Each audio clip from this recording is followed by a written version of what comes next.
2015, an elite DFS Army Commando unit formed to bring high-level DFS strategy to the masses. Today, hated by DFS sharks and lineup sellers alike, they continue their quest to turn Joe into DFS pros.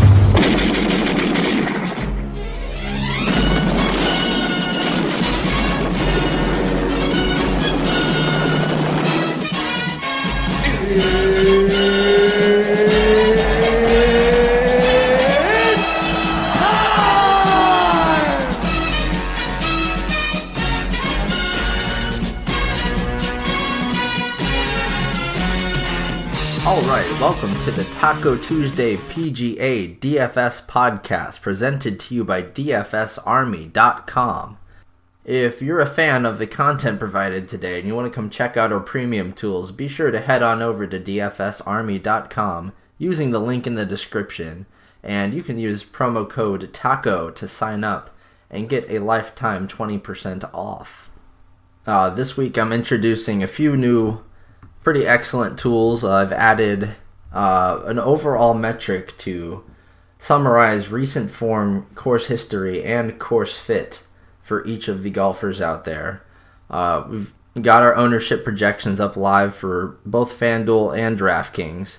The domination station is finally back up to date.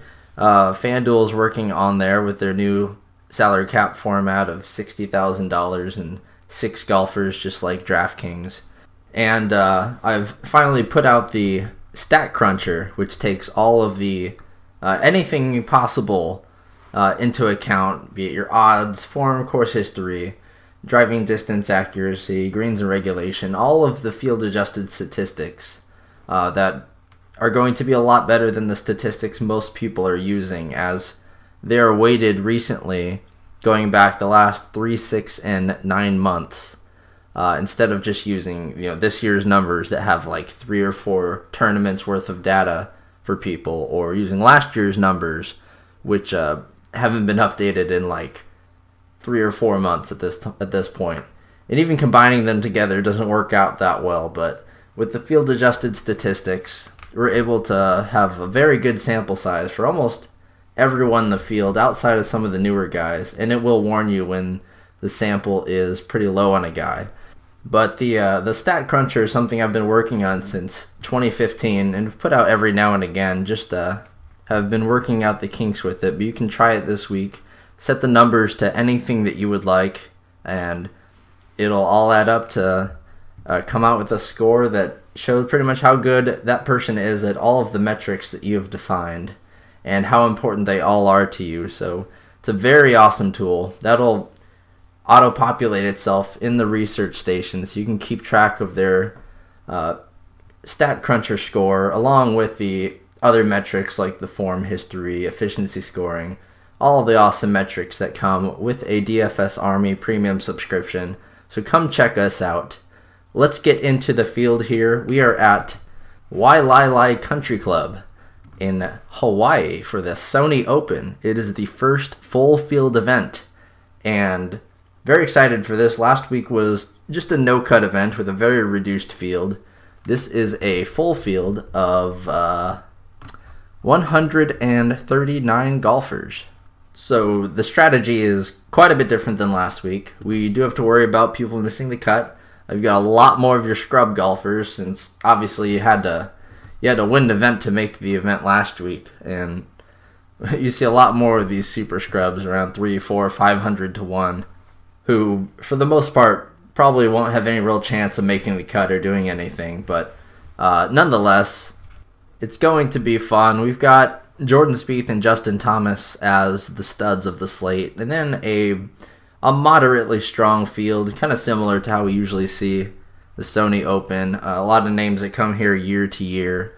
And while we're still in Hawaii as much as last week, it's quite a different course. If we look at the course setup, last week we had tons of par 4s, but they were mostly either under 400 yards or above 500 yards.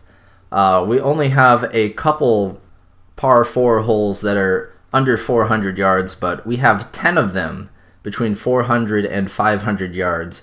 That's where we're going to get a lot of our scoring at. It is a par 70, so you've got plenty of par 3s. 4 par 3s, and they mostly range in between 175 and 200 yards. And they are the toughest holes on the course. Only 2 par 5s, and they both range between 500 and 600 yards. And they are in play for everybody to hit on there in 2 holes. In fact, the 9th hole, the 506-yard par 5, was the second easiest hole in all the PGA Tour last season, with 48 eagles, 274 birdies made, 112 pars, and only 15 bogeys. No scores worse than double bogey on that hole. That is an extremely easy hole. And that kind of takes away a lot of the value that you're going to have from your par 5 scores. We can pretty much consider this a birdie for mostly everybody.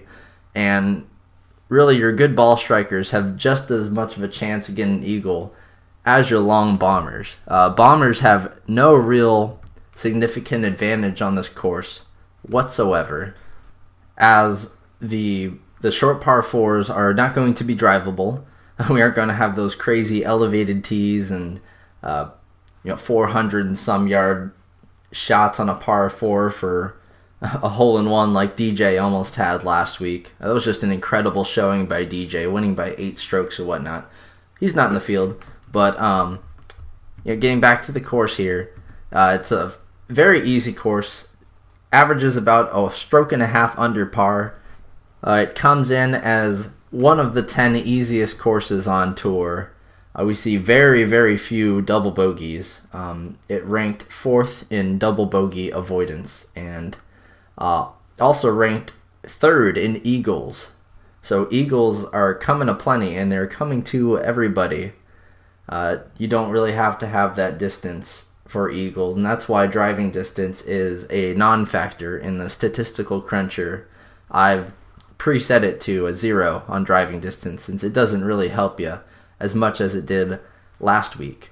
The fairways are a lot tighter than last week, obviously. No course is going to have fairways like that again. It does give you a little bit of an advantage if you can carry the ball 300 some yards, but no one's really going to be able to do that. They're all pretty...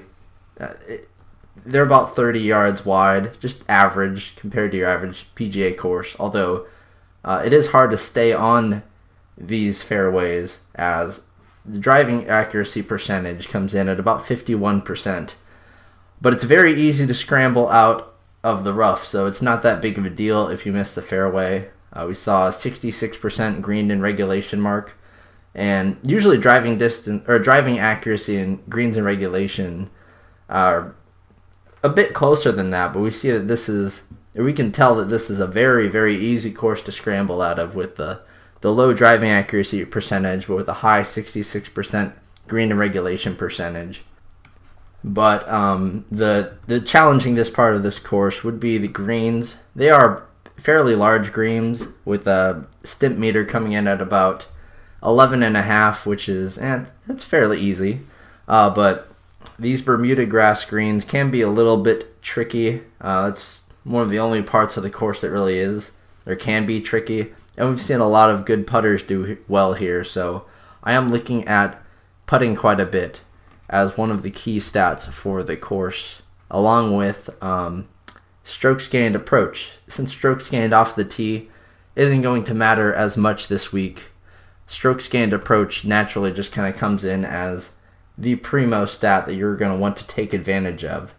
As for strokes gains around the green, when you're hitting half of your approach shots out of the rough, it will be helpful, but if you're a terrible scrambler, it looks like you get bailed out a little bit this week, so it's not quite as important. I'm mostly looking at approach and putting for this course.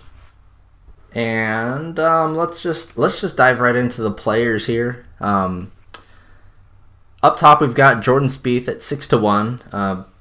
You can tell how kind of a weak field this is the farther you go down, because these were Spieth's odds last week in like a 35-person event, and we're at a 130-person event. His odds are still 6-1, so it's not quite as top heavy as last week when you had DJ Rahm Matsuyama out there. But Spieth and Thomas are the clear favorites here. Thomas is the defending champion, but you had Spieth follow up right behind him, coming in at T3. Or I think it was solo third, actually, last year. But nonetheless, he's going to be the chalk again. He finished 9th last week at the Tournament of Champions. And, if you're just looking at people's recent form logs on DraftKings or whatever, you'll see Spieth come up with a 9th and a 3rd. And if you've been playing PGA DFS for a while and you just see, a 9 and a 3 on there, that looks pretty good. But when you consider the fact that they were fields of 34 and 18 golfers, suddenly a 9th and a 3rd doesn't become all that great. And other than that, he's, just coming off a pretty big layoff. But he's still Jordan Spieth. He has everything that you need for this course. If you're punting strokes gained approach, or strokes gained off the green, like I pretty much am this week, then you look at everything else, like it just all points to Jordan Spieth. Thomas is huge off of the tee. Spieth is just average at distance and accuracy, but his greens regulation, his approach game for sure, and his around the green birdie or better percentage, they're all great. All the numbers are just excellent. He's number 1 in the field in course fit. And he's a great putter. Spieth has always made a living with his putter. That's what's made him a number 1 caliber player in the world. And if you want to go ahead and fade Spieth for ownership, that makes sense enough. He's 12,000 on DraftKings, 12,800 on FanDuel, most expensive on both sites, edging out Justin Thomas. It's pretty obvious what's going on there. I think that you can definitely pay for him with a lot of the value down low, but his ownership isn't going to be 30-40% like last week, obviously, with the field being a lot larger. So while he is going to be chalky, this chalk is going to come out to around 20 to 24%, around that range. That's what we have him projected at right now. And compare that to Justin Thomas, who we have plugged in at around 15%. If you're going to go with the contrarian angle here, might as well go with the defending champ Justin Thomas. And if you're in a GPP, I think that's honestly the way to go. In cash games, I definitely lean more towards Spieth, or really just skip the expensive guys altogether and have more of a balanced approach. But I could definitely see the case for Spieth, and I can see the case against Spieth as well. If you're valuing course fit a lot in statistical measures, he is the guy. He ranks highly on efficiency scoring. He is second best in the field in that regard as well. So all signs point to Mr. Spieth, but you're not going to be alone if you take him. If you go to Justin Thomas here, he's not as good of a course fit. He has pretty poor driving accuracy, but he makes up for it a lot with his other measures, approach around the green, birdie or better percentage. It looks pretty similar to Spieth in that regard, just the numbers aren't quite as high, especially in greens and regulation. And his distance won't give him quite the advantage that he's used to week to week, but he is the defending champion here, and he can absolutely strike at any time. We just saw him win the CJ Cup a few months ago. He had a bad week last week, finishing 22nd out of 34 golfers. He came on strong in the final round, so I'm not too worried about him really. But he did have a pretty crappy start to the tournament last week and screwed over anyone who took him in GPP like this guy. But nonetheless, I could see a lot of people just not being huge on Thomas this week. His ownership's going to be maybe half of Spieth's, and that's reason enough to play him. He's 8-1 to Spieth's 6-1. It's not that big of a difference. So I have no problem whatsoever if you want to get back on him in GPP, but obviously avoid that in cash. A very popular name this week is going to be Mr. Mark Leishman. He was leading the tournament for a good amount of time last week, ended up falling back into 7th place, but the guy has been a beast ever since the FedEx Cup. Came second at that CJ Cup.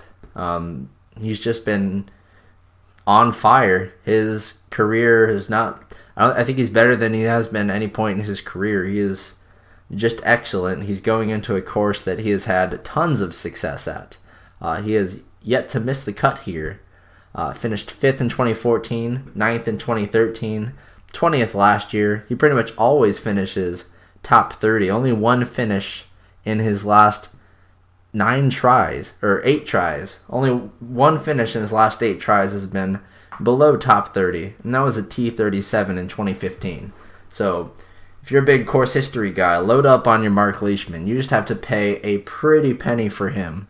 $1,100 on DraftKings, $11,400 on FanDuel.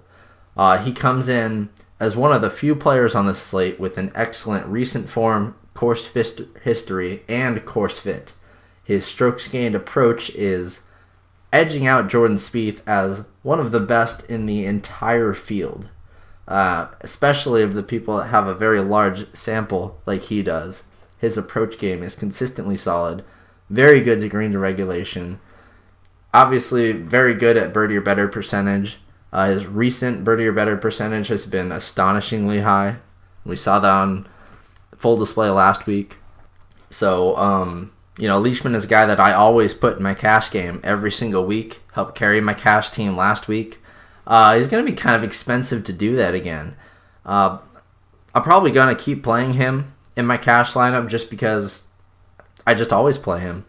I'll just have to pay for it for sure. And it will mean having to fade the likes of Spieth, Thomas, Brian Harman, who we're going to get into, and possibly even Zach Johnson. But it's not finalized yet. You can still kind of squeeze him in there. He just costs so much, but he is one of the safest guys in the entire field when it comes to making the cut here, and he should be able to do that again for you and possibly put up another top 10 finish.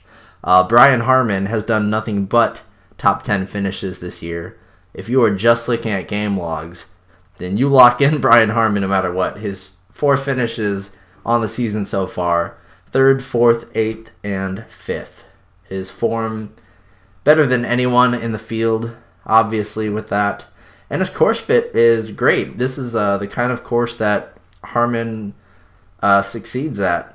I wasn't big on his course fit last week, but this week it's great. He's not long off the tee, but that's fine. He's accurate, a very good putter, and his numbers haven't been that great as far as approach and birdie or better percentage overall, but recently those numbers have been quite strong.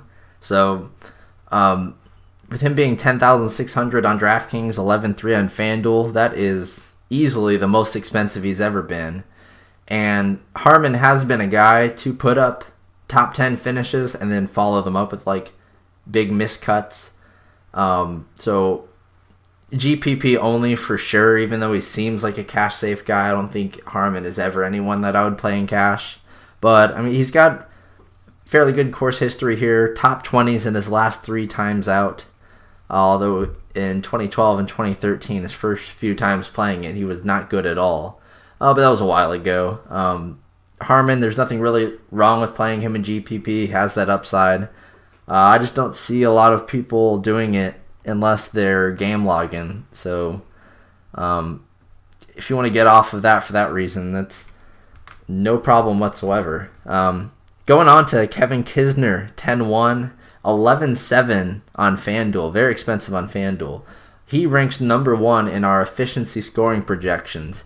And to see why that's the case, he is just excellent at par 4 scoring.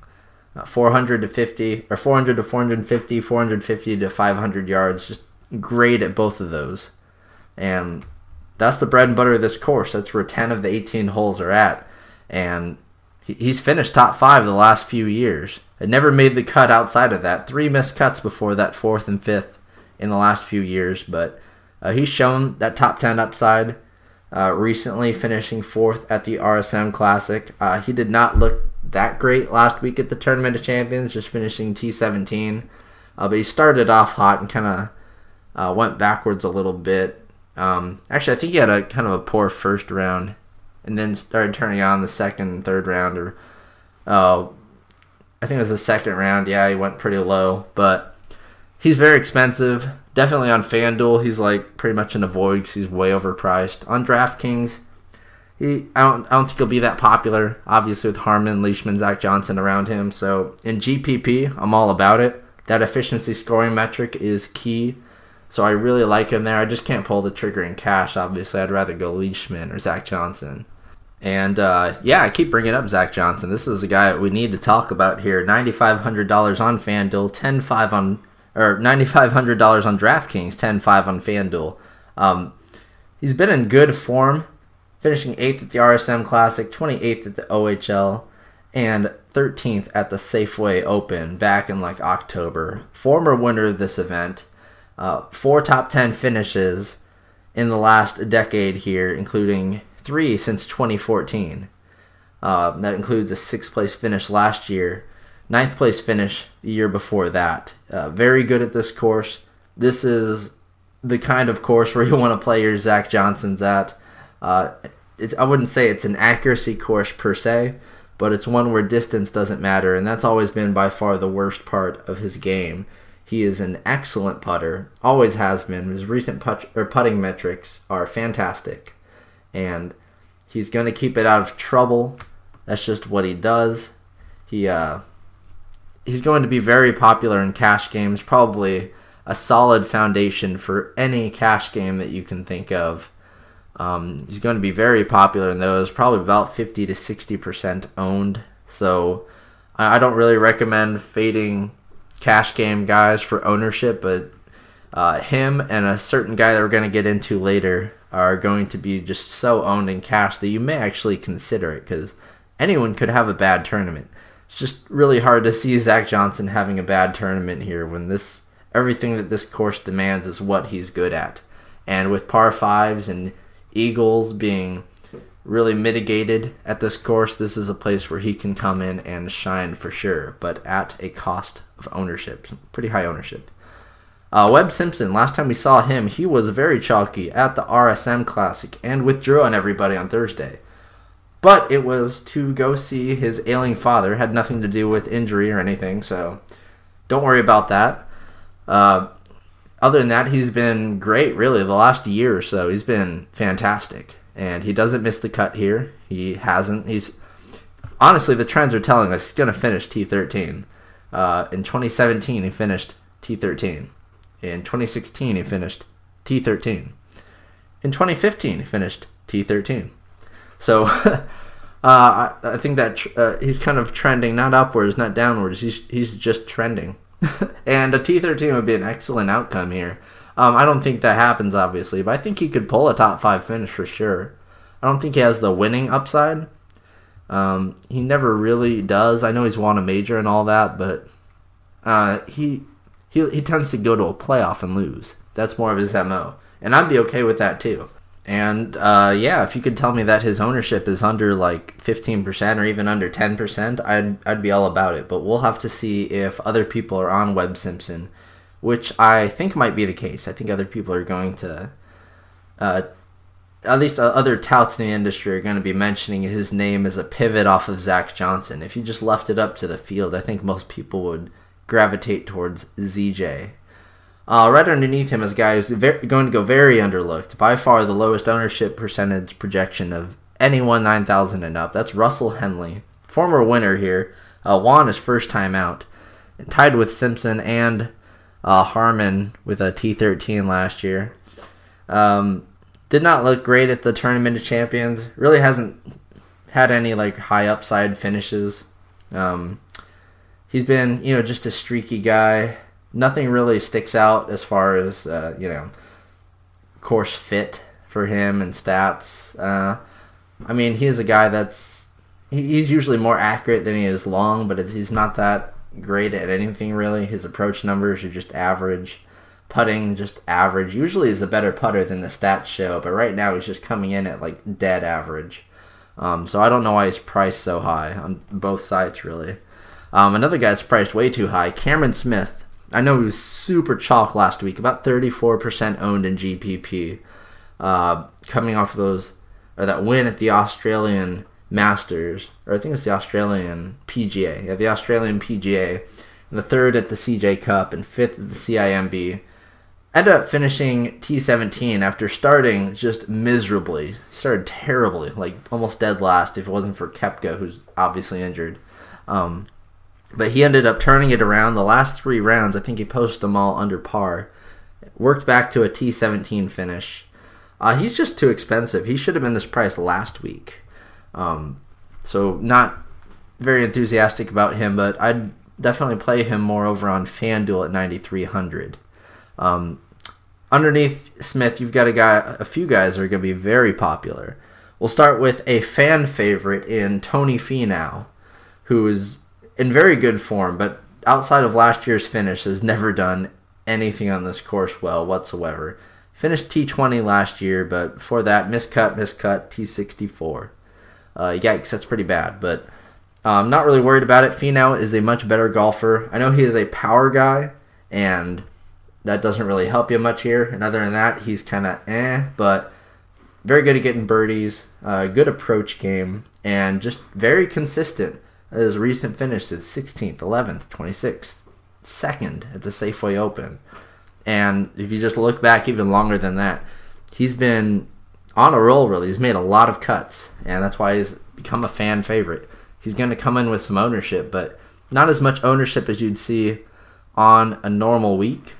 And that is because of the next guy on the list who we're going to get into here soon. But Tony Finau, 8,900 on DraftKings. I'm probably going to be using a fair amount of him just because since he's come on tour, he really has played better early in the season than later in the season. Granted, the next guy we're about to talk to is like the pinnacle of that, but I just like Finau's game. I know the field's going to be on him, and I kind of don't want to be underweight. He's a guy I do believe in a lot. He has good Vegas odds compared to pricing, and I got to play him on DraftKings because you can't play him on FanDuel. He's 11,000. That is way too expensive. I'd definitely rather play Cameron Smith for like 2,000 less there, or even the next guy for 1,000 less. So, like Finau a lot, let's name this guy I keep talking about. Mr. Charles Howell III, Chucky 3 Sticks, CH3, a.k.a. the man at this course. You're going to hear that a lot throughout the next several months. Just know the name, Charles Howell III. He has a very precise MO. He does the same thing every year. He'll make the first, 15 cuts on the season, every time, and then just play like crap. He makes his money in the winter through the spring, maybe into the summer, right around the Texas swing. That's when he calls it a year and just stops showing up to tournaments pretty much. If you look back last year, made almost every single cut, even almost won a tournament. I can't remember which one it was, but he had a solid T2 finish. I just remember playing 90% CH3. He just has so many of these courses where he doesn't miss the cut ever. He's like the course history guy.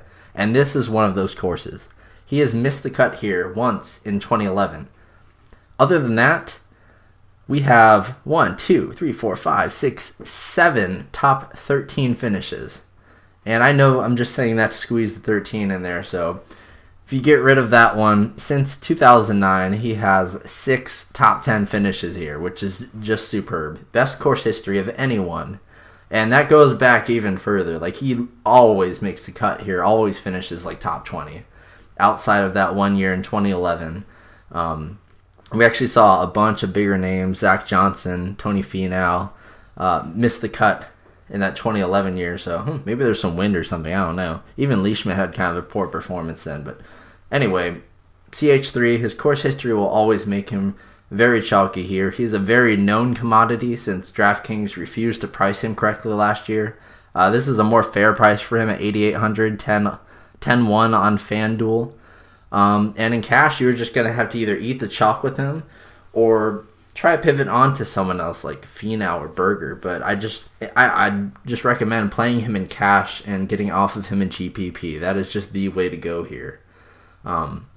He actually doesn't have a very good course fit whatsoever. And I don't like his efficiency scoring metrics either because he's just average. But if you look at it closer, he makes a lot of it up in par 5 scoring 550 to 600 yards, or both of the par 4s actually, or both of the par 5s, my bad. But the par 5s are really mitigated here. They're very easy for everyone. If you look at his par 4 scoring, it's not very good. Not very good at all. So I would prefer, in GPP at least, to pivot off of the guy, Charles Howell III. who's going to come in at like maybe like 25% owned if you're lucky, but perhaps more like 30% owned. I mean, it's going to depend on how touted he is, but he could easily work his way up there. I know he doesn't look great as far as odds to pricing goes, but just believe me, he is a known DraftKings commodity.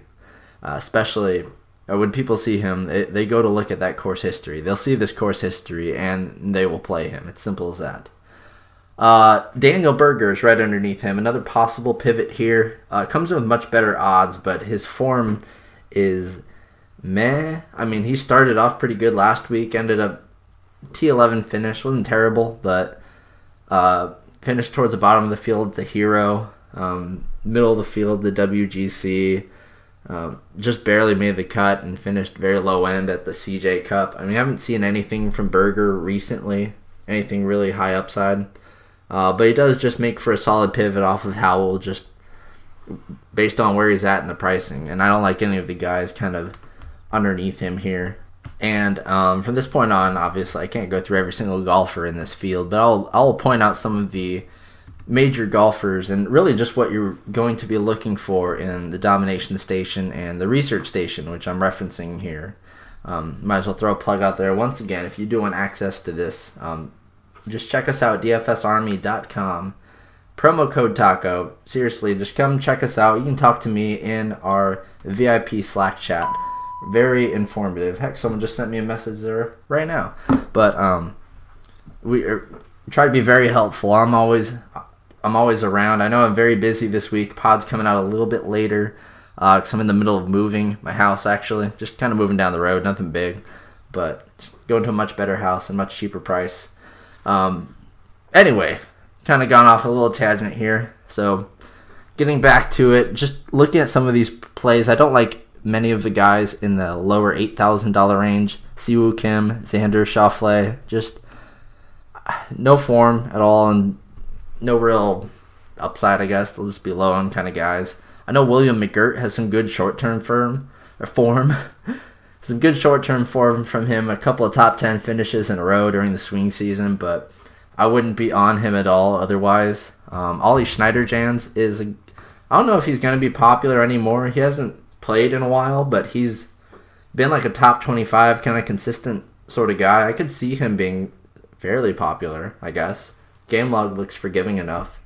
Statistically, though, I don't really like him much at all compared to a lot of the guys around his range. You've got Bill Haas, who's just been in terrible form, but if you want to just discount what he's done over the swing season, Bill Haas really should be more expensive. Usually, he's 10-4 on FanDuel, but only 8,200 on DraftKings. So if you're gonna play him there. Could see him being very low owned.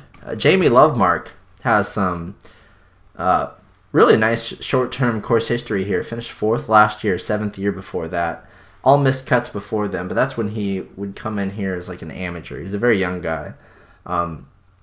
Looked really bad last time out at the RSM Classic, finishing towards the bottom of the field, not making the cut. But at the CJ Cup, which was a stronger field than the RSM Classic, I finished 5th at the CJ and had been making cuts before then.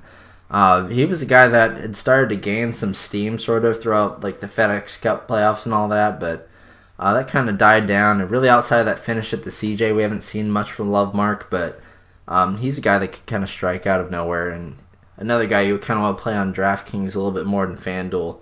So he's also going to be quite overlooked just because of the guy underneath him. A lot of people are going to gravitate towards. This is another super chalky cash play, almost probably right around Charles Howell level actually, and that would be at $8,000, $9,300 on FanDuel. Ches Reavie finished 8th here last year. Has been a top 20 machine throughout the whole last year. Honestly, he doesn't miss cuts. And I guess the best way to explain it to you would just be to read his recent finishes. I'll go all the way back to his last miscut at the AT&T Byron Nelson. Ready?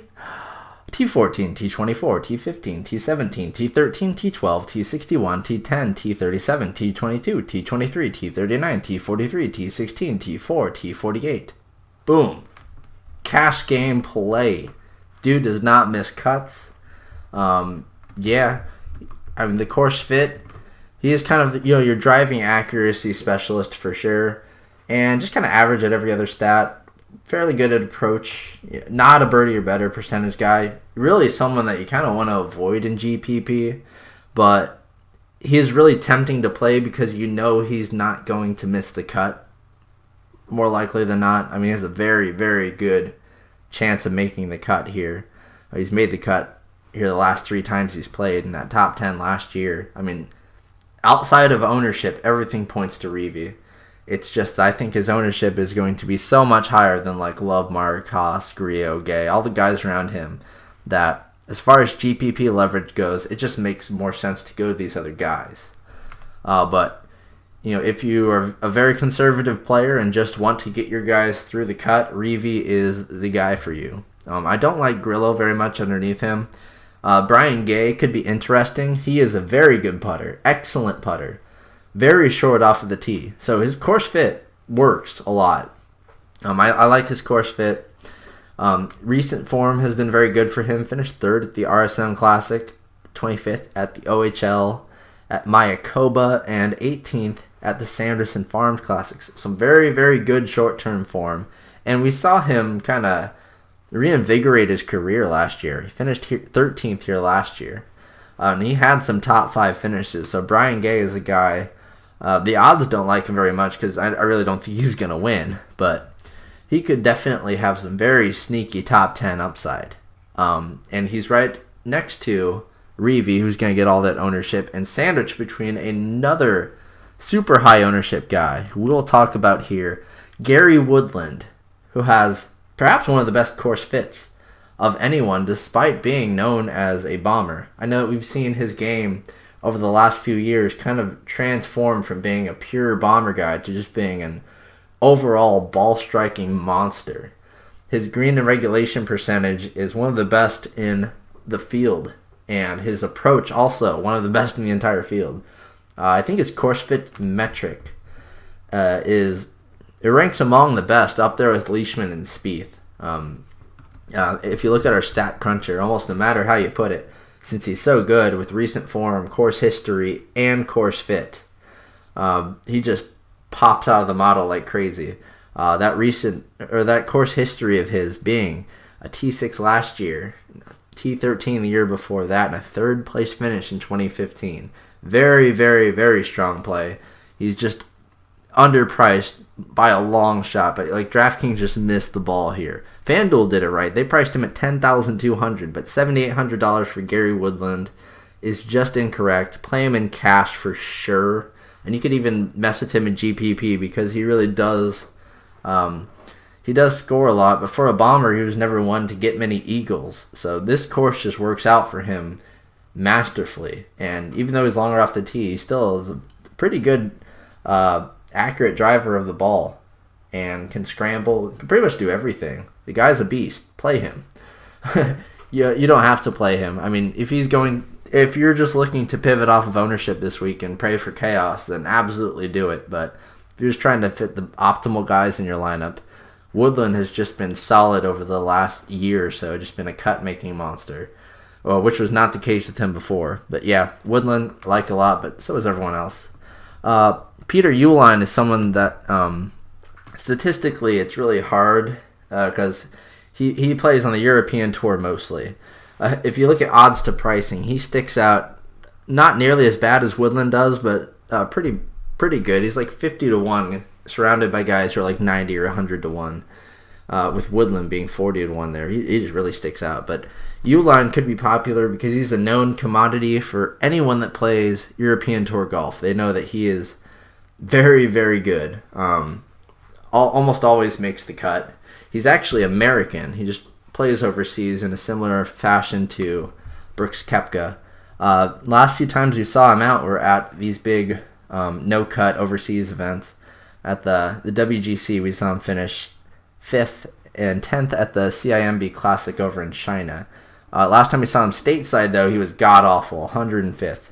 And that kind of like ruins his stats a lot. Like I only have a sample size of 3 on his stats because the WGC, CIMB, those did not have shot link data at all. So you kind of want to just ignore a lot of what the sheet is saying here. Like his efficiency scoring is going to be terrible. Course fit, not looking pretty bad. His putting was awful because, granted, his putting was just awful at the Safeway Open, just terrible. But yeah, you see a lot of European Tour guys that just aren't that good overseas. But we did see Uline have a few good finishes. I remember he did well at the Shell Houston Open last year, almost won. So he is a guy that he's going to be a guy to definitely pay attention to moving forward. And this week, he's going to make for stronger play, but he's definitely GPP only. A lot of question marks with him since you don't really know how he's going to play when he's not, or when he's stateside. Moving a bit down the field here, we got a few very young guys in a row here at 7,600 that are all in great form. Patton Kizzire, who we just recently saw, hit 3 top 10s in a row. Put out an okay T15 finish last week at the Tournament of Champions. He's not anyone I'd be really that interested in outside of that form, but that form is what it is. It's pretty good form. Not as good as JJ Spaun, who perhaps has the best recent form of anyone in the field. I finished second at the RSM Classic, and that was after posting a 14th, a 10th, and a 34th in his last 3 events prior to that. So he had pretty much a perfect swing season. That's as good of a swing season as you could ask for, unless you go back to like the year before, where I think Na and Knox had like all top 3 finishes or something crazy like that. So he's coming in hot. But Spaun was someone last year we saw be really up and down, and he just he was riding like a streak of made cuts, and then just like hit a brick wall, finished last, and then just missed like 8 cuts in a row or something. Like he's still very, very young. This is his 2nd year. Missed the cut here last year. So a lot of people that see the game logs are going to be plugging in Spaun. I expect him to be fairly popular. And his stats really aren't bad. Very good green and regulation percentage. Just not a good putter whatsoever. Really bad putter. I kind of like fading him. I like taking, of the 3 guys here, we haven't gotten to the 3rd guy yet. The guy I'd be more inclined to take is Austin Cook. He's the most expensive of them all on FanDuel at 9,700. We saw him win at the RSM Classic over JJ Spaun. And last week he was fairly popular at the Tournament of Champions, and he started off round 1. He was like the leader. Fell off just big time. Finished T22.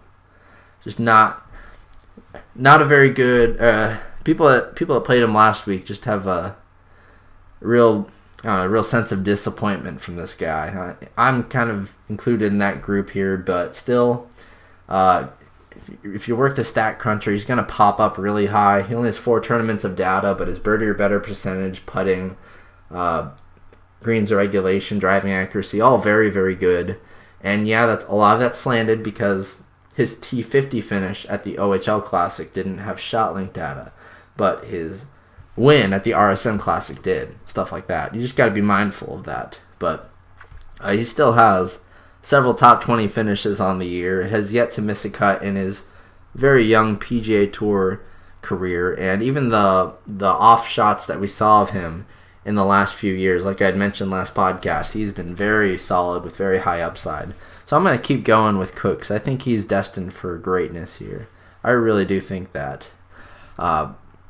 Moving on down the list here, Kevin Na at 7,400 is pretty interesting. Very good course fit because he, like Kevin Kisner, it must be a Kevin thing, that they're very, very good at par 4 scoring. You see him pop up on the efficiency scoring metrics. Definitely the best of anyone in this range. The only guy even close to him would be a Mr. Austin Cook. Keegan Bradley at the same price, 7,400. I also like him.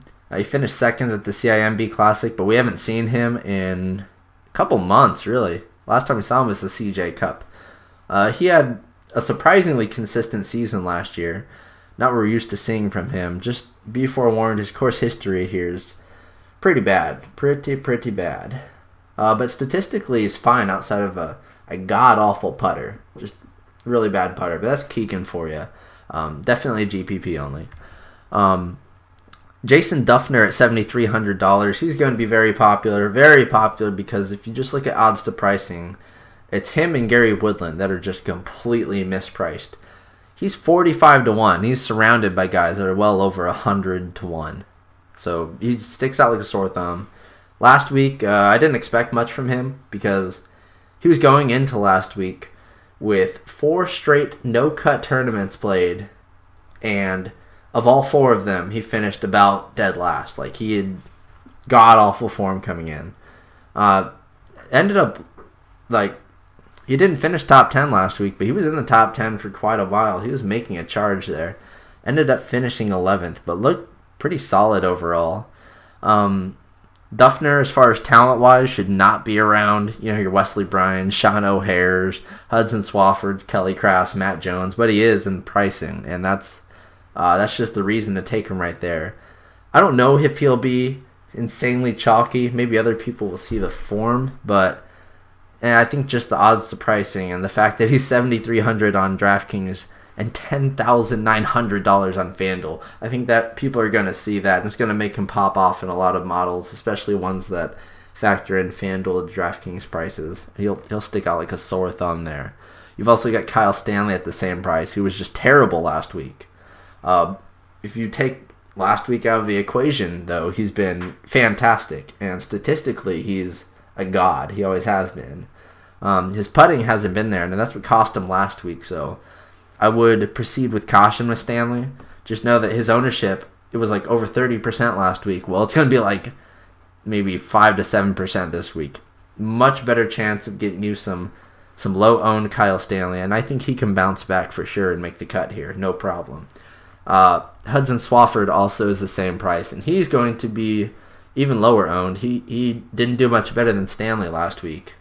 However, his super long driver isn't going to help him out very much at this course. That's the one thing I'm concerned about, but it hasn't mattered for him in the past. He's made 3 of 4 cuts here, and all 3 cuts were T13 or better.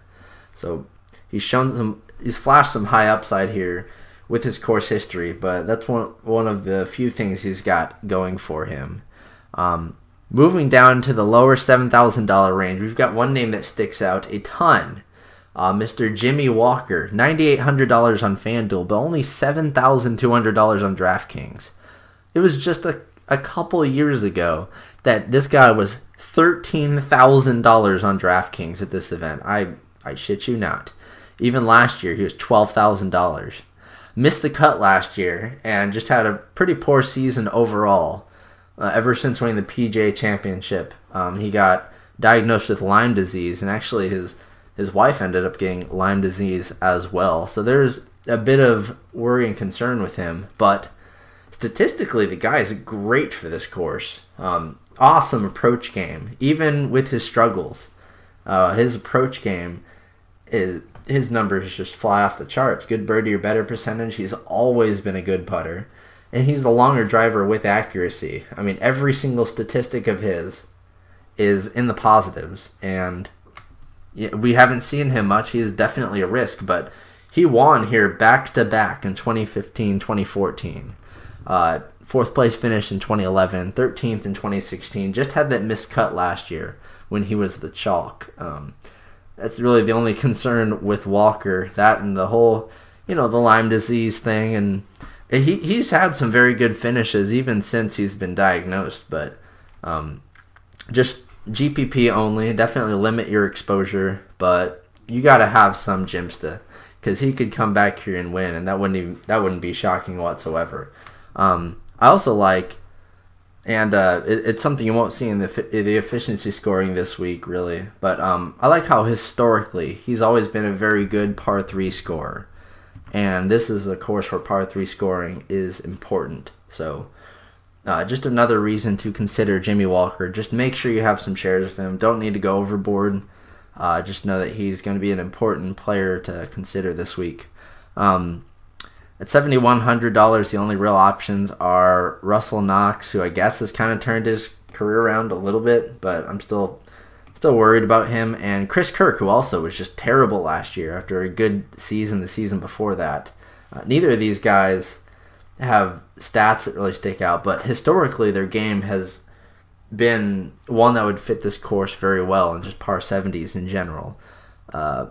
And finishing off the $7,000 range, the other players I'd kind of be interested in are NCAA champion Aaron Wise, $7,000. Recent finishes of T13 at the RSM, 32nd at the Shriners, 25th at the Sanderson Farms Open. He's a longer driver, and his accuracy, his stroke gained around and approach are not very good at all, but he is a good putter, very solid putter. And we actually have a pretty good sample size on him now at this point. We kind of know what he's about. Just someone to maybe throw a few shares at if you're multi-entering. And as for the $6,000 range, it gets pretty sparse from here, but a guy that we were into last week at the bottom of the barrel is still pretty cheap. Ryan Armour at $6,900, $8,100 on FanDuel. He's one of our top projected values here. He got that win at the Sanderson Farms. Started off round one very good at the Tournament of Champions, ended up regressing to a 20th place finish. He has no driving distance to speak of, but is very accurate. Has very good approach around the green statistics, so his course fit looks very good. No course history, since with him being a very young guy and all, but the form is there. He hasn't missed a cut all season long, pretty much. And yeah, he's just very underpriced, and there's really no one else to pick from. I mean, I guess you could take Wee Kim, who's missed 2 of 2 cuts here, only because he's flashed some upside at the Shriners where he finished 2nd, and the CJ Cup where he finished 4th. But I think those might have been flashes in the pan for him. Another name I forgot to mention here, $7,100 is $7,000 even. Brandon Harkins. Don't know a lot about the guy, to be honest, and statistically he only really sticks out in weird stats, scrambling. I guess birdie or better percentage just because he's put up some decent finishes, but yeah, 9th at the Safeway, 20th at the Shriners, 25th at OHL Classic, just a random 1% owned kind of guy just to throw a share at and your low dollar entries or something. But moving down in the $6,000 range, you've got another good young player, Benjamin Silverman. He's finished 7th at Sanderson Farms and top 50 at the Shriners and Safeway Open. That's all we really know about the guy so far. He has pretty good stats, though. Pretty good at approach, greens regulation, putting, birdie or better percentage, and those are the ones we are looking at for the course fit. So he kind of pops out there. Stuart Sink is a guy that is also going to be fairly popular. Has made 7 of 8 cuts here in the last decade. Pretty good form going all the way back into last year. If you remember last year, he was a top 25 machine. And we saw him kind of continue that into the swing season. Had 1 missed cut at the OHL Classic, but other than that, he's pretty much finished top 30 and everything. At $6,800, that is a bargain for sure. And his approach game, with a big sample of 19 tournaments, is among, not the tops, but probably top 10th percentile in this field. So definitely someone to consider, because his approach game has been there, and it's been steady for the last year or so. The old man has still got it. Moving down, there's really no one in the $6,700 range there. Maybe Harold Varner III, but he hasn't played in a while. Bryce Garnett has a few decent finishes in a row, but I'm not really about that. Smiley Kaufman is down at $6,600 now. We saw him come 4th at the Sanderson Farms. Other than that, he's been tragically bad. He has no floor. His floor is the middle of the earth, because he'll just finish dead last in a tournament. We saw that here last year, but he's just so cheap. And if you just look at odds to pricing, he sticks out just because his price tag is ridiculous. He's $7,900 on FanDuel, which is also pretty cheap. At $6,600 on DraftKings, that's literally the bottom price there is this week.